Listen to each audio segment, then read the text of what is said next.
আমার মুরগিগুলো হঠাৎ ঠান্ডা লেগে গেছে। যে মুরগির বাচ্চাগুলো দেখতেছেন এগুলো হঠাৎ ঠান্ডা লেগে গেছে। আমি যখন ঢাকায় গেছি, ঢাকার থেকে এসে দেখলাম যে রাত্রে আমার মুরগিগুলোকে আমার ওয়াইফ খাবার দিছিল। তো খাবার দেওয়ার কারণে হঠাৎ ঠান্ডা লেগে গেছে। ঠান্ডা লাগার পরে আমি কোন ওষুধটা ওদেরকে দিলাম আমি আপনাদেরকে দেখাচ্ছি।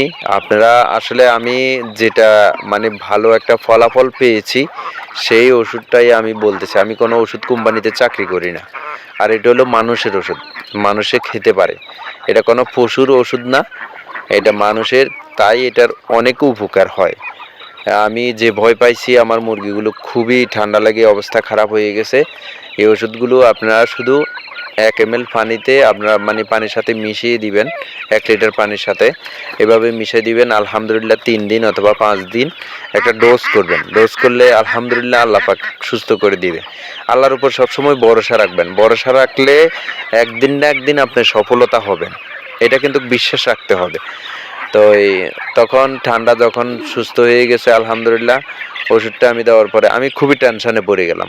এখন আমার মতন অনেক ভাইয়েরা, অনেক মা বোনেরা যারা দেশি মুরগি পালন করেন অথবা চীনা হাঁস পালন করেন, এগুলা নিয়ে আপনারা অনেকে চিন্তা ভাবনা করেন, তাদের জন্য আমার এই ভিডিওটা যদি আপনারা পুরো ভিডিও দেখেন তাহলে অবশ্যই বুঝতে পারবেন।